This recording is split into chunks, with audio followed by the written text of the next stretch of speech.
Heipä hei. Tuula täällä. Ajattelin, että mä nyt ensimmäisellä jaksolla teen semmoisen näytön vaan, että mitä mä oon kutonut. Tämä on vähän jännää, mä en tykkää, kun filmataan. Mutta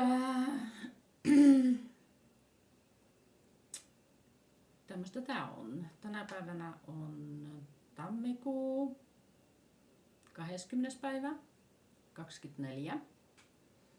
Ja mä oon viime vuonna kutonut paljon vaatetta mun stashista. Ja siihen kuuluu sitten tämä vaakatakki.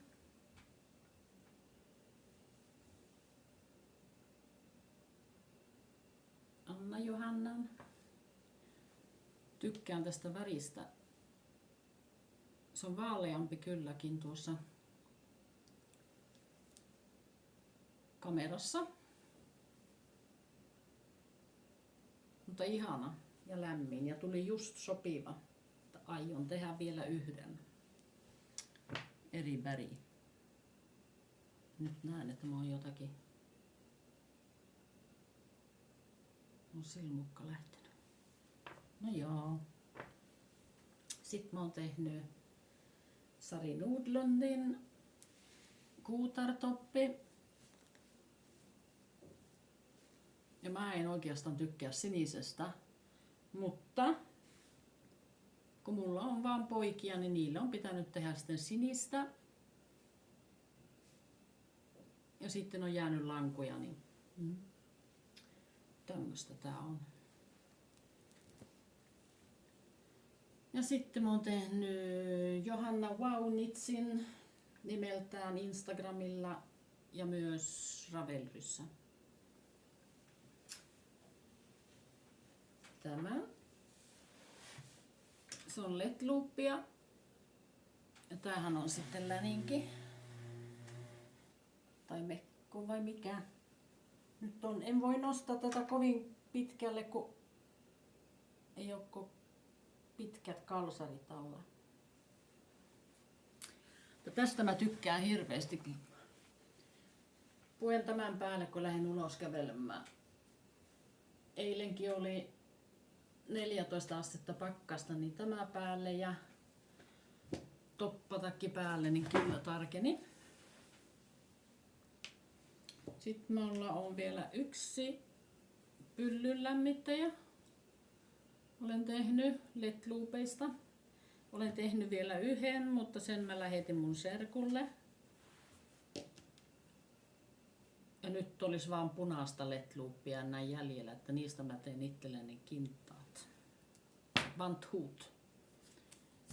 Lappalaisittain olen Torniossa syntynyt.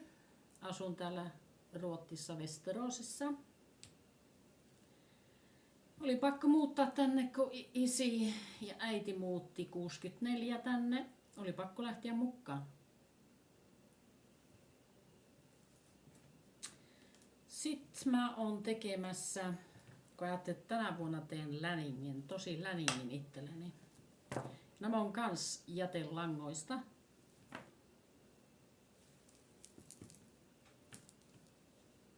Tää on,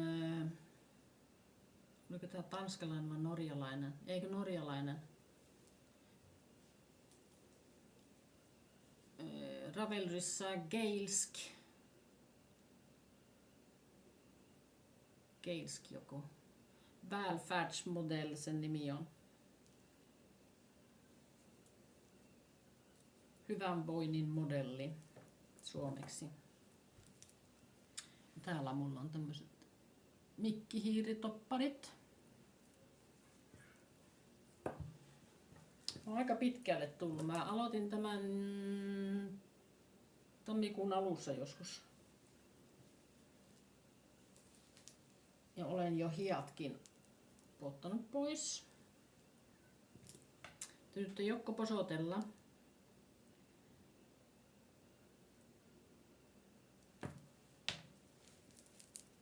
Posotella eteenpäin. Mulla on töihin meno yöksi. kauhea päänsärky. Olen kyllä ottanut lääkettä. Mutta ajattelin, tuli vaan mieleen, että nyt mä teen vlogin suomeksi.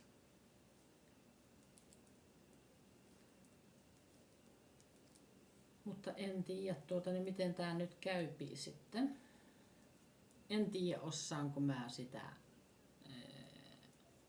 latata, kyllä osaan alas sen, mutta osaanko, mä en osaa kaikkia suomalaisia sanojakaan.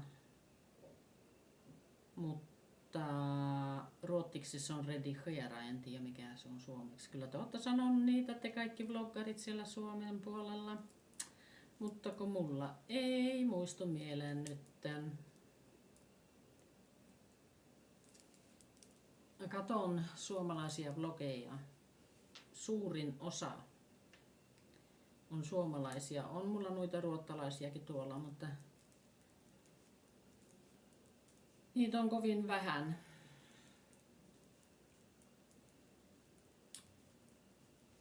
Ja en muista sanonko mä, että mun nimi on Tuula.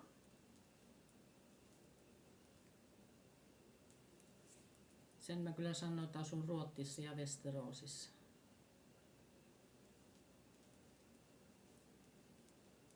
No paljon kuon suomalaisittain mallitekojen mukaan. Mä oon näille ruottalaisille kaikille sanonut, joka kysyy minulta, että miksi mä kuun suomalaisten mukaan, mutta se on. Mä luulen, että Suomen kaaviot tai reseptit, mitä ne nyt sanoo, on mulle sopivampi kuin mitä ruottalaiset. Ruottalaisilla tahtoo olla niin pieniä kokoja. Eten sillä, että enkö tykkää niistä malleista, kyllä tykkään niistäkin. Mutta mä saan aina kutoa enemmän ja sitten niissä on, tai jos sanotaan niin kuin tämäkin suomalainen koko, niin kuin paakatakkikin niin on justiinsa. Mä tykkään sitä hirveästi. Ja sitten tää Johanna Vaunitsin läninki, se istuu niin kuin se olisi mulle tehty. Ja paljon kommentteja on siitä saanut, että on hyvän näköinen. Ja mitenkä olen jaksanut, mutta tuohan on LED-loopia, niin se on nopea tehdä. Täällä ei tänä päivänä aurinko paista, on pilvillistä ja 14 astetta pakkasta. Ja mä kyllä tykkään siitä. Kaikki tykkää, mä oon hullu, kun mä tykkään pakkasesta ja lumesta. Meillä on lunta kans nimittäin aika paljon.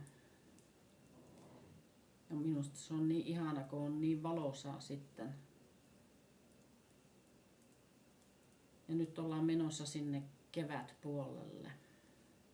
Ihanaa. Mulla ei kyllä kovin komea tausta ole tuossa, mutta näette mitä mä teen kuitenkin. Tää on vanha. Olen saanut sen kaverilta. Tai ystävältä.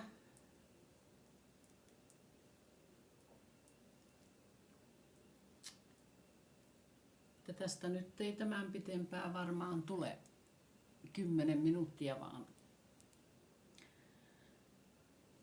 Että toivotan teille